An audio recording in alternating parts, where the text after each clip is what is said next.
As far as this music stuff, I won't be doing this music stuff anymore. I started this because this was my dream. And, you know, I wanted to make sure I could get me and my kids out the hood. It's always been my passion to rap.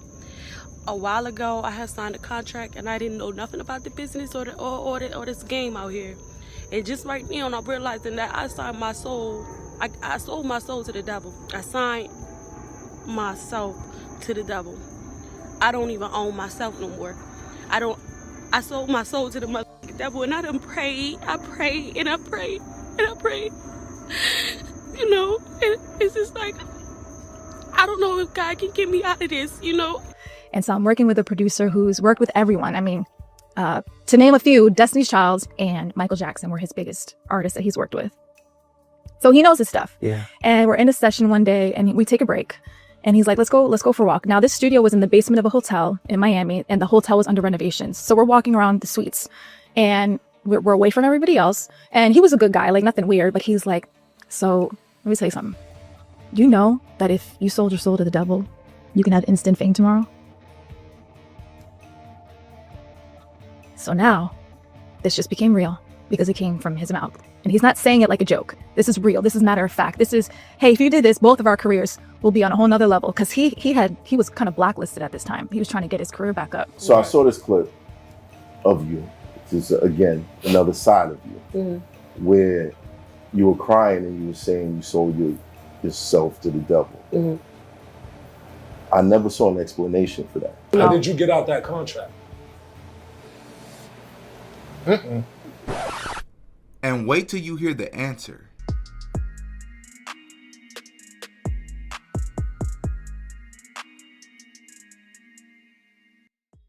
If you are not yet a member of the Patreon, link is in the description. Please consider becoming a member, as you will have access to many videos you cannot find here on YouTube. And as we know, Shannon Sharpe has been in the news recently. So this is a great time to remind you all that my part 1 of Shannon Sharpe, Who Do You Serve, officially dropped in the past week. For those of you who are members, you should really go and check that out. It's one of the biggest videos I've ever dropped on Patreon. And I will try to have part 2 out by sometime next week. Once again, if you would like to become a member, link is in the description. By now, most of you who have been following this channel should know what selling your soul means, all the different ways in which it looks. I've showed many examples of different people, both celebrities and people who are almost celebrities, that have exposed what that process looks like, both physically and ritualistically. Yes, they got me in this. I don't know. I can't get out of it. I'm getting too much money. I don't want to get out of it. That's what y'all wanted to hear. Now I'm saying. Did I sell my soul? I sold my soul for you. Now figure that out. Talking about I sold my soul for you. For all you motherfuckers that's on here, that's asking me did I sell my soul, why the fuck is y'all on here if y'all think I sold my soul? Y'all coming right with me, you dummies. But very few times on this channel have we had the opportunity to actually have a person who's claimed to have sold their soul actually get questioned about, what do you mean by that? Because you understand that it's a large group of people that don't believe that that's possible, that don't believe that you can actually do that, they don't believe in the stuff. So can you explain what it is that you mean?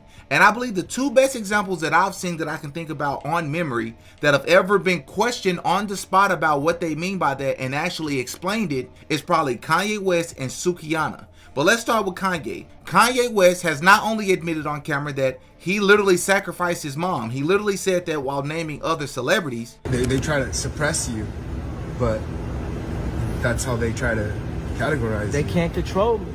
You get what I'm saying? They can control Shaq. They can control Charles Barkley. They can control LeBron James. They can control Jay-Z and Beyonce. But not you, man. But they can't control me. You see, it ain't no name I won't name. Exactly. It's up. Not you. You know what I'm saying? And just for Minister Farrakhan, I love you, but the way you read that, I took that as a slight. You know what I'm saying? I'm taking no disrespect from nobody. So let's get on the phone and let's talk that out. I don't care who you are. I ain't taking no slice from nobody, right? I ain't taking no slice from nobody. It's God. That's the only person that I serve. My mom ain't here. My mama was sacrificed. Me too. You understand? Yeah, I'm appreciative. Michael Jordan, what about him? His daddy, right? Bill Cosby, his son, right? Dr. Dre, his son. You're out in Hollywood, a lot of people come up missing. But he also quite literally said in a song and on stage performing it, I sold my soul. It was a crappy deal, but at least it came with some toys like a Happy Meal. Something to that extent. I sold my soul to the devil. I know it's a crappy deal. At least it came with a few toys like a Happy Meal. But what's something else we know about Kanye West? Kanye West has been known over the years to go on these spazzes, these mental breakdowns. And during one of his breakdowns, he went on the show Drink Champs. Well, something he said on Drink Champs that went under the radar, and part of the reason it went under the radar is because Drink Champs actually took the original version down and bleeped out the part of Kanye West saying what I'm about to show you, and then they re-uploaded a different version without this part. Listen to what Kanye West had to say about Diddy. But as far as Meek Mills, Puff Daddy, whoever, none of these all you fake hard fuck you. Hold on. Okay. All you fake hard fuck you. You know what I'm saying? I don't give a because you can't shoot nobody anyway. And the reason why you got talk is because you did a deal, you fed. You know what I'm saying? That's why you gotta come at me, because part of the deal for you to be a do all that and get out of jail is that you promise that you're gonna go pull my co-car. So y'all niggas shut the up about me. In this clip, he not only admits that Diddy is who we have been talking about on this channel. Diddy is not who we think he is. Diddy is a fed. He said part of the deal was that Diddy was supposed to do certain things and he would be allowed to get away with certain things if he kept up his end of the bargain. That went under the radar because Drink Champs took that part of the interview down, so most people didn't get to see that. Why is this important? Because we know what Kanye West said wasn't a lie. How do we know what Kanye West said was true? Because Jonathan Odie, the confirmed quote-unquote sex slave, self-admitted sex slave, who Cassie actually confirmed during the Diddy trial, which, by the way, Diddy's trial was a show trial, and we know it was a show trial because nobody else was implicated. Nobody that was above Lucian Grange, no other rapper, no other celebrity that was participating in all of the criminal activities and benefiting from it along with Diddy. None of those people was prosecuted. That's how you know this was a humiliation ritual. But I digress. What's something that Jonathan Odie, a person that Cassie herself confirmed during the trial, actually exists, actually did participate in these what I believe to be rituals. She confirmed that he's a real person that they actually participated with on multiple occasions. What did Jonathan Odie say 4 years before Diddy's trial? Which, by the way, he also in this interview predicted and was trying to warn, which is the reason he shot up the Trump hotel. He said he was trying to warn Trump that an assassination attempt was on its way. 4 years later, what happened? An assassination attempt on Trump, which I have my reasons around what I think about the assassination attempt, but I digress again. Well, one of the most important things that he said during this entire interview, he said that Diddy is a part of the Boule, along with Rick Ross and DJ Khaled. He said all three of them are gay, and he knows this from interactions with all of them. But something that's even more important with what he said is he said that Diddy is a fed. He said Diddy is not who we think he is, because not only is he a part of the Boule, which, by the way, Martin Luther King was also a part of the Boule, and we talked about that in my Martin Luther King video. If you haven't checked that video out, you should really go and check out that documentary. In my opinion, it's the best video I've ever dropped on this channel, and it's not even close. So before what I'm saying sounds absolutely insane by comparing Diddy and Martin Luther King Jr. as a part of the same brotherhood, go and check out that documentary first, and then come and holler back at me. Well, it wasn't just that Jonathan Odie said that Diddy is a fed or he's working with the government. It's specifically what he said that Diddy is allowed to do. He said Diddy is not who we think he is because Diddy is being used to look like he's living this luxurious lifestyle. Diddy and other rappers like him are being used to appear as if they're living this luxurious lifestyle, when in reality the government is using them to push certain agendas, including using them to move drugs on private jets and private planes across the country and even potentially across the world. Do you know Sean Combs? Puff Daddy? Yeah. P. Diddy, whatever you call himself these days. Yeah, go ahead. Yeah, he's part of what's called the Boule. The Boule is a branch of the Illuminati. Okay. It's the black people. I had settlement with Sean, okay? And he belongs to that agenda. That's why he's so famous. They land all the contracts. It's his attorneys. I had sex with Cassie and Sean. Basically, he would masturbate, tell me what to do with Cassie. I had like 15 encounters, and I heard a lot of business. Because what they would do is Sean talks a lot on the phone and on the TV with speakers and stuff, and I was like a sex slave, okay? The hip-hop agenda is an agenda to move drugs all over the United States. You need to inform the DEA. They move all the dope, okay, all the dope on private jets, which don't get screened by customs, by the inside the United States. That's literally right in line with what Kanye West was saying. He's a Fed, which we've talked about that, and I believe he's a CIA asset and his connection to Epstein. You should go and check out that video as well. Well, Sukihana had a viral video a few years ago of her breaking down crying, saying that she sold her soul to the devil and she don't know what to do. She just want to go back to school. She wished she never did it. She didn't understand what she was doing. She wished she had a way out. She was calling on to the Lord. Well, I want you all to take a listen to this video and tell me what you think. I want to tell y'all I apologize and I'm sorry for what I'm about to say, but as far as this music stuff, I won't be doing this music stuff anymore. I started this because this was my dream, and you know, I wanted to make sure I could get me and my kids out the hood. It's always been my passion to rap. A while ago, I had signed a contract and I didn't know nothing about the business or this game out here. And just right now, I'm realizing that I signed my soul.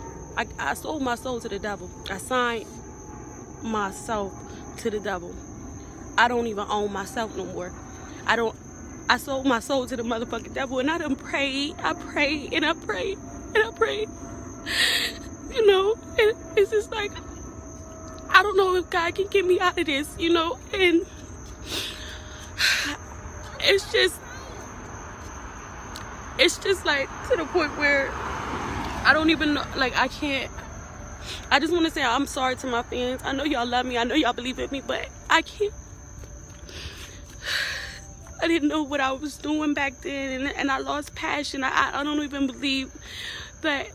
I don't even believe in myself no more because of what I did. I did not know the game was like this. And I'm just ready to go back to school. I'm just ready to move away and go to school. I just want to tell everybody I'm sorry. And I won't be making any more music until I'm out of this contract, and who knows if that'll ever happen. Like, who knows if that can ever happen? I don't know. I done prayed and I prayed and I prayed. I don't even know if God can hear me at this point.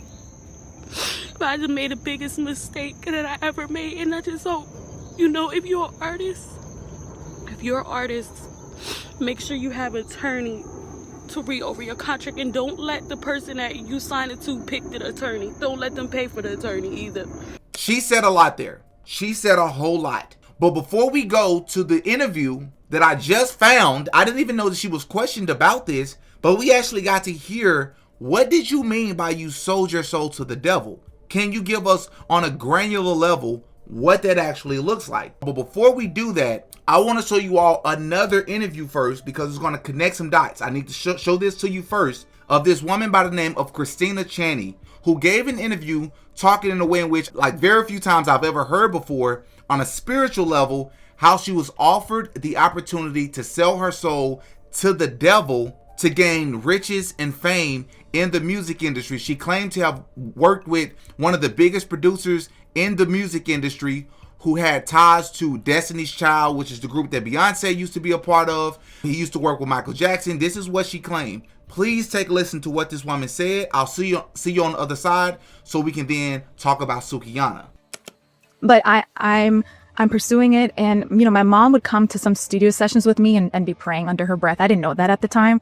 I know that now, but she again, it was still devil's music, but you know, just make sure that she was covering me spiritually. And so again, I would ignore a lot of that. I would sometimes get friends sending me videos of so-and-so sold their soul to the devil. And you would just think it's tabloid stuff. So I would shoo it away. I'm like, this is crazy stuff. Until one day. Come on. Until the one day that it comes from the horse's mouth. And so I'm working with a producer who's worked with everyone. I mean, to name a few, Destiny's Child and Michael Jackson were his biggest artists that he's worked with. So he knows his stuff. Yeah. And we're in a session one day and we take a break. And he's like, let's go for a walk. Now, this studio was in the basement of a hotel in Miami, and the hotel was under renovations. So we're walking around the suites, and we're away from everybody else. And he was a good guy, like nothing weird, but he's like, so let me tell you something. You know that if you sold your soul to the devil, you can have instant fame tomorrow? So now, this just became real because it came from his mouth. And he's not saying it like a joke. This is real. This is matter of fact. This is, hey, if you did this, both of our careers will be on a whole nother level. Because he was kind of blacklisted at this time. He was trying to get his career back up. And as soon as he said this, I fell on my knees. I felt the weight of my conviction. And I always say this, I felt like there was an angel that either stepped in the room or drew his sword, because I couldn't stand it, neither could he. He found himself on a chair, I'm on the ground, and I'm crying out to God, like, forgive me, because I had this relationship with God where it was like, I'll live crazy, and then before I go to bed, in case I die in my sleep, I'm gonna ask for forgiveness. Because it was that Jesus he died on the cross for your sins. So as long as you ask for forgiveness, you're good. That was my level of faith at that time, or understanding of it. So I would live, however, and then if anything scared me, if I was in a weird airplane ride, Lord, forgive me, I promise, whatever, just empty words. So I'm crying out, I don't know how long. I get up, I wipe my eyes, and he's sitting on a chair, like head down, arms on his knees. And we never spoke of that incident ever again. I don't think we said anything to each other. I think we just looked at each other and just walked back to the studio and continued working. But in my mind, I'm like, this is a real thing, that artists do this. This is apparently a real thing. So I have to maintain my Christianity, but yet I'm still pursuing this. So I formed my own righteousness. I'm like, okay, I won't do this. I won't show this much skin. I won't sing certain lyrics. So this is what I started to do. Wow. And that only went so far. So now I'm fully aware that people do this. And it's like, I felt like that opportunity, well, it was an opportunity, but that moment really lifted the scales and really showed me that it's all spiritual. I can't sleep at night because every time I go to sleep, I'm having a nightmare, or I'm waking up with sleep paralysis like that. Oh.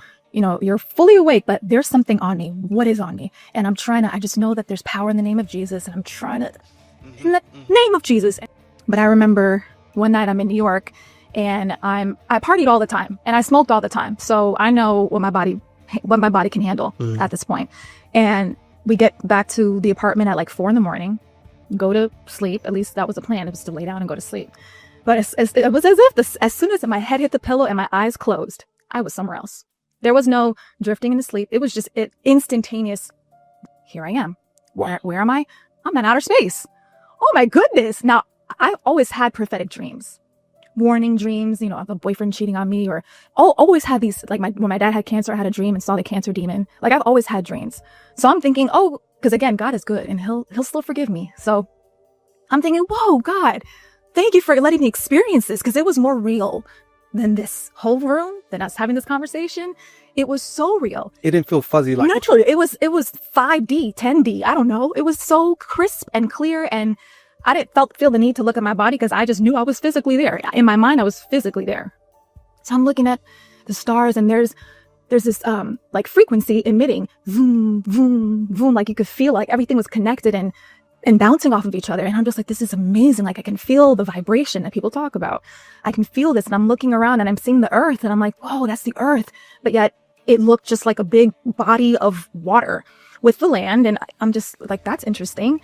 And then I look, past the earth, and I notice what initially looked like the sun. I'm focusing in on it, and it looked like just a suspended lake of fire. That's the only way I can describe it. And when I saw that, I'm like, the sun is shaped weird. Like that's not the sun. Excuse me. And as I'm looking at the sun, this being starts to come in focus, and he's huge, and it's the silhouette of this being, and he's just moving towards me, and I'm looking, and he's huge in appearance, and I just knew this was God initially. This is a supernatural being. So I'm looking, and I'm like, God? Or no, I said, Lord? And he said, no, you know who this is. And when he said those words, fear was married with the words. And I immediately, I'm sorry, I didn't mean to yell like that, but I immediately thought, oh no, I missed it. Because remember, I'm always praying before bed, and I stopped. I'm like, oh no, I died in my sleep. Oh no, I'm going to hell. Oh no. Because the fear that with the words, no, you know who this is, the fear that pierced my soul, my being. I'm like, oh no. It's like, no, it's too late. No, it's too late. I'm like, no, Father, forgive me. Lord Jesus, forgive me for lying. Forgive me for sleeping around. Forgive me for ignoring. I'm just going through all the forgive me fors. Like genuinely, forgive me for ignoring you and ignoring you. Forgive me for ignoring you. And Satan. I'm just going to call it who it is because I didn't know any other demons. I didn't know any other devils. I just knew Satan. And he said, shut up. Like he was in a rush. And when he spoke, his words weren't audible. I felt them. Like they were, like it would vibrate. Like if you stand next to a big bass system. No, like it was very intense. If you worship me, I will give you all these things. Oh my gosh, I still feel it. Like, you know, in memory. And I just immediately looked to the earth because the earth started to change and started to show, like, project images of the things that he was offering. If I worship him, he'll give me fame, a relationship, whatever, a bunch of stuff. And I'm looking and I'm like, I immediately felt this weird sense of peace because I'm like, oh, this is my time to choose. And after he said what he said, I said, no, I'm the daughter of Christ. No. And he called me the B word. Like disgusted, B word. And then immediately I'm up, like I'm back in my body. And I'm like, did that just happen? Like I'm awake. Like I did not wake up and did I just leave my body and come back to my body kind of thing? The reason why I wanted to show you all that interview first is because now we're going to take a listen to what Sukihana said when she was questioned about selling her soul, how she was able to get out of her contract, and the advice she gives to other artists. Take a listen. What has the industry put you through that you okay, so I got a different game than everybody else because I'm independent, but I have been in situations where I was taken advantage of. You know, when you financially, contracts, not physically. No, absolutely not. I'm never that. She a gangster. Bro, I got. When you coming up in this game as a woman getting into this game, you're gonna hear a lot of people tell you certain things that they're not capable of, and you might just automatically trust people because you ain't never been like hurt like that or been through some weird stuff. Right. But I feel like the industry is the same as the streets, you know. And I learned a lot, you know, about management, about finances, about a lot of things. Where now I just make sure I'm fully protected in everything that I do. Because I don't want to be taken advantage of. I worked hard for my name and who I am, and I can't just let somebody come around and take advantage of me. That ain't happening. Okay, so now I gotta ask you, because I saw this clip of you. For the record, that happens to male artists too. That's any new artist. It happens to all of them. We done sat across from like 200 rappers that said the same shit. First contract fucked them. I'm talking about legendary people who went diamond. All the same story. Oh wow! All the same. Even diamond. That's a fact. Those first contracts are based out of a new artist's ignorance. Yeah, your first contract is your worst contract. Some people still sign contracts, so still deal with major labels. Bun B put it the best way. What do you say? Most artists who are in a position to sign a major contract, the reason why they do so is because going back isn't an option. Right. Whatever's in front of them is better than what they came from. They don't whatever this new shit is you're about to put me through. Yeah, it's gonna be terrible. I can't go back there. Yeah, I refuse to go back. Right. So it's not as bad as that. So I saw this clip of you. This is again another side of you, where you were crying and you were saying you sold yourself to the devil. I never saw an explanation for that. What I really did explain it in the video. If you watch it, I told you I was in a bad contract. That's when I first started. And honestly, I was in like a little hood contract. Like, you know how you got some niggas in the streets that, you know, want to get some money with you and shit. So, you know, I was in a bad contract. So that's what I meant. But people take it out of proportion. But what I feel like is if you do sign a contract and you don't really own a lot of your stuff. Right. I feel like that's selling out. That's selling your soul because you don't even know the potential that you really have. Nobody can't just say, oh, I'm gonna take all this from you. Or I just don't see that. Like I don't know. I was in a bad contract. Why'd you use the word soul? Yeah, I did because that's how I felt. But like I'm a firm believer of God and I'm independent. Like if I really like sold my soul, I'm talented. I run the internet. Like it would be way different for me. Like it would be like really up. And How did you get out that contract? Court. Or not. Court? Yeah. Oh, you took me. Oh, okay. So you're out of it. You clear. Yeah. Court. You're out of it? Yeah, a long pause. I thought it was like she's still in it. That's good. Good to hear. Everybody gets taken advantage of. Just putting that out You there. gotta learn. Everybody gets. I wouldn't tell nobody to give up just because you get in a like, you know, and not even a. I wouldn't say just a bad deal, but if you get into something that you're not really happy with, you got to change your life. You got to figure it out. But that's how it go. How do you learn? How would I learn about this business? How would I learn about men like in this business? You know, how would I learn about anything if I didn't go through the things I went through coming up? Are you completely out, or do you still have to pay a residual to those? I'm done. I'm done with everybody. Completely. Yeah, I'm completely out. Yes, that's what I'm talking Good for you. Thank Good you. for you. Round of applause. She's free! She's free, nigga! So freedom. Give us us free! This may be the first time ever on this channel that I've said this. Maybe I've said this a long time ago and I just don't remember. This may be the first time I've said, I don't believe her. I do not believe Sukihana. What do I mean when I say I don't believe her? Sukihana claims that her contract was she signed with some street guys, or it was a street type deal, and you know, it was things that they put in the contract that she didn't understand, and she just felt trapped. And okay, cool, there may be truth to that. But my problem with Sukihana is, well, in your video that went viral a few years ago, where you were crying, you was breaking down, you was calling out to the Lord, you specifically kept saying, sold my soul to the devil. You can say I sold my soul, right? Because I remember Russ gave one of the most beautiful examples of what selling your soul, another way in which you can perceive selling your soul. Take a listen. Russ. What was the turning point to getting into the music industry? Did you always know that you wanted to become an artist, or? I always wanted to be an artist. I think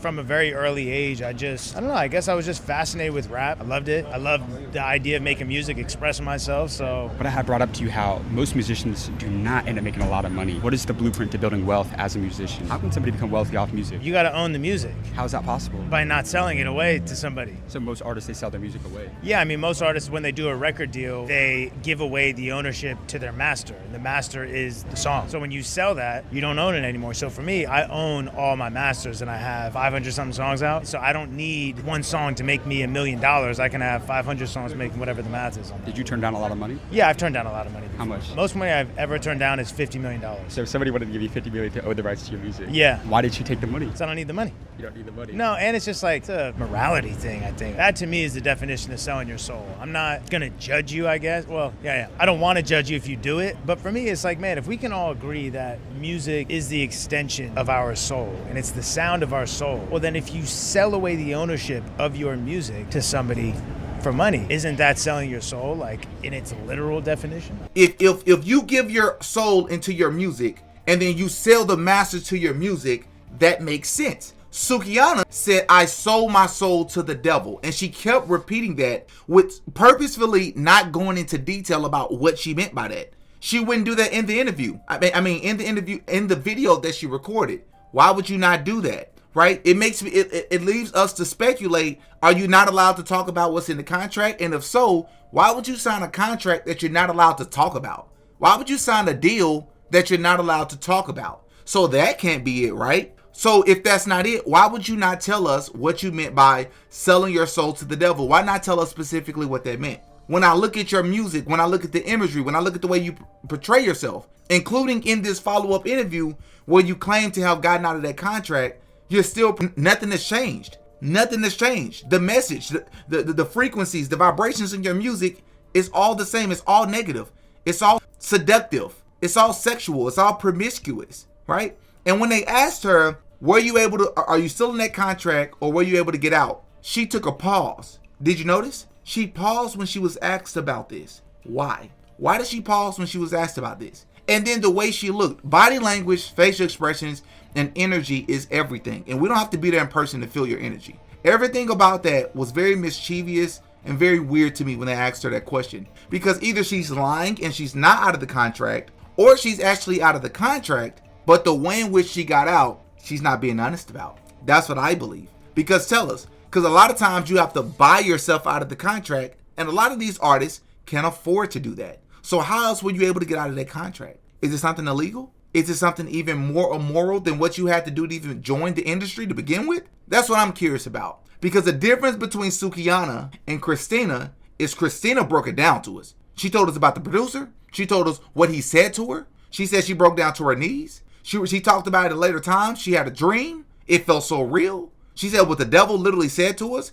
She didn't use the devil as some metaphor. She literally meant what she was saying. No, the actual Satan. The entity that so many people is refusing to believe exists? God. I chose Jesus Christ. Another entity people are choosing to believe do not exist? That's what I mean. Compare that to Sukihana's answer. Her appearance. Christina, her energy is different. Christina is sitting there with, I perceive to be her husband. They're holding hands. It feels genuine. Sukihana's answer felt like she's still very much so indulged in the same energy, spirit, world that she was a part of before. And I hope I'm wrong. But that's what I got from it. But that's just me. Not to mention, a lot of you all may not have caught this at the very end of Sukihana's video where she was crying and claiming that she sold her soul to the devil. At the very end of that video, she stated that some advice she would give to other artists is to not accept attorneys that are given to them by the same people that they sign contracts with. Why did she say that? We've talked about that on the channel. That's because these attorneys are a conflict of interest because they have the best interest of the label and the best interest of the artist. And most times they're going to pick the label because the label is paying them. So they're working with and against the artist at the same time. That's literally demonic. You all let me know what you got from it. Hit the like button. Please do not forget to hit the like button. I would really, really appreciate it. Once again, thank you all for supporting me. Special shout out to my Patreon and my channel members. You all mean the world to me. I really mean that. And your feedback means the world to me. Hop in the comment section. I love to know what you all think about this. I'm Demetrius. I go by Diddy. Until next time. Pray for everybody mentioned in this video, by the way. Peace.